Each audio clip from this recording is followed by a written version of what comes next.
सवाल ही शुरू करिए, तो कोई हमारी बात तो कहने वाली नहीं है। नदीम भाई ये बताइए, आप तो बहुत ही पुराने राजनीति हैं और कल राहुल गांधी आ रहे हैं, काफ़ी दिनों के बाद आ रहे हैं, क्या लगता है लोगों में क्या सोच होगी, क्या राजनीति में कुछ बदलाव होगा? बदलाव तो भविष्य की गर्भ में है। बदलाव कामना करना एक अलग चीज़ है, बदलाव होना एक अलग चीज़ है। कामना तो हम भी करते हैं कि बदलाव हो। तो एक सबसे बड़ी जो ख्वाहिश है कि जैसे राहुल गांधी बेहतर हुए हैं, ऐसी पार्टी भी बेहतर हो जाए तो और अच्छा हो जाए। उनकी इमेज भी अच्छी हुई है और इंडिया गठबंधन के लिए उन्होंने काफ़ी सेक्रीफाइस करने की बात भी की है। लेकिन अगर उनकी पूरी पार्टी भी उन्हीं की तरह चलने लगे तो शायद हम अच्छा मुकाबला भी कर सकते हैं सामुदायिक ताकतों से।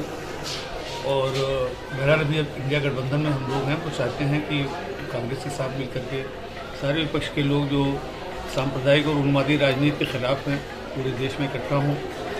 अपने व्यक्तिगत कारणों से और ईडी की वजह से, जैसे हम लोग जफर साहब के यहाँ पढ़ते थे उनकी छड़ी से डरते थे, वैसे ही ईडी से सारा विपक्ष भरा हुआ है और सभी भागे भागे फिर रहे हैं।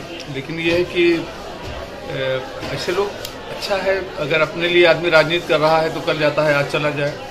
और इससे आदमी चींटी बन जाए, हर आदमी भाजपा में चला जा रहा है, इससे जो है बहुत परेशान होने की ज़रूरत नहीं होती। आप लोग तो थे नहीं, मैं छोटा सा था, लेकिन मुझे याद है इतना था कि समझदार था। 75 से 77 के बीच में जी बिल्कुल इमरजेंसी थी, लगता था कि कांग्रेस का विरोधी कोई बचा ही नहीं है। लेकिन जब 77 में इलेक्शन हुआ तो मालूम हुआ कोई साथी में नहीं है। तो अगर सारे लोग मोदीमय हो गए हैं तो इससे परेशान होने की जरूरत नहीं है। कल आम आदमी पार्टी इंडिया गठबंधन में शामिल हो चुकी है। सीट शेयरिंग का मामला पंजाब या दिल्ली में क्या हुआ? बातचीत चल रही है और दोनों पार्टियां पॉजिटिव हैं। क्या बयान आता है किसी का वो बहुत महत्वपूर्ण नहीं होता है। गठबंधन का इंतजार करना चाहिए, सीट शेयरिंग का इंतजार करना चाहिए। और चूंकि अभी 3 तारीख को हमारी पार्टी की बैठक थी राष्ट्रीय स्तर पे, मैं दिल्ली में था, जहाँ पे कहा भी गया हम लोगों से कि नहीं ये गठबंधन होगा।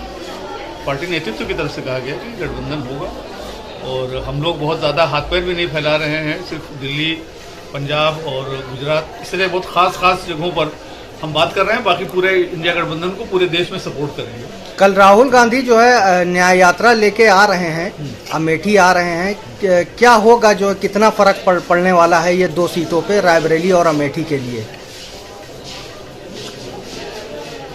देखिए रायबरेली अमेठी की सीटों पर क्या उनके, क्योंकि हम लोग तो गठबंधन में, हम लोग सब साथी में हैं, तो हम तो चाहते हैं कि बहुत अच्छा असर पड़े। असर कितना पड़ेगा, अभी जब 2019 में राहुल गांधी को हरा दिया गया, हारे नहीं वो जी हरा दिया गया, तो ये लोग कुछ भी कर सकते हैं। इससे मतलब कि हमको कोई वो नहीं है कि किस हद तक जा सकते हैं। लेकिन हमारा मानना ये है कि अगर इतने ताकतवर लोग हो जाए तो क्या उनसे डर जाया क्या? हम तो नहीं जानते। हम लोग तो इमाम हुसैन अलैहिस्सलाम के मानने वालों में से हैं, चाहे सियासत कहीं भी कर रहे हों। हम लोग यजीद के आगे झुकते नहीं हैं, जरूरत पड़ने पर साथ देते हैं। दिल्ली में आपकी सरकार है और जब से आपकी सरकार बनी है बीजेपी बराबर दबाव बना रही है, आपके बड़े बड़े नेताओं को जेल में डाल दिया गया है, इसको किस तरह से देख रहे हैं आप?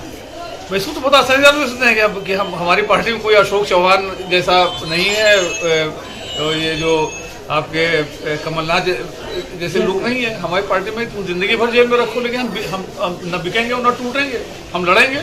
जो भी बोलने वाला होता है, जैसे संजय सिंह थे, उनको भी जो है जेल में डाल दिया गया, अभी तक जमानत शायद नहीं हो पाई है। तो किस तरह ये बदले की राजनीति जो हो रही है, किस तरह देखते हैं आप? मतलब ये हद हो गई। मतलब डिक्टेटरशिप की इंतहाई तो जर्मनी में हिटलर नहीं किया था, और हिटलर का क्या हुआ आप लोग भी देख चुके हैं। तो जो हिटलर का हुआ है वही इन लोगों का भी होगा। यहाँ तो आने वाले समय में लोकसभा चुनाव है, क्या करना चाहते हैं आप? हमारी इच्छा यही, हमारी ख्वाहिश यही है कि पूरा विपक्ष मिलकर के पूरे देश में चुनाव लड़े। और इनको मैक्सिमम कभी 40% से आगे ये लोग कभी गए नहीं। इसका मतलब 60% लोग इनके विरुद्ध हैं। तो ये 60% लोग इसलिए कि इसके बहुत खुश ना हो लोग कि पड़ोसी का घर जल रहा है, हमारा घर बचा हुआ है। वो किसी शायर का शेर है ना कि लगेगी आग तो आएंगे घर सभी जद में, तुम्हारी यहाँ पे सिर्फ हमारा मकान थोड़ी है। तो जो आज उनके साथ लगता है कि बीजेपी की मुखालफत की जरूरत नहीं है, कल वो भी जद में आएंगे, कोई बचेगा तो नहीं।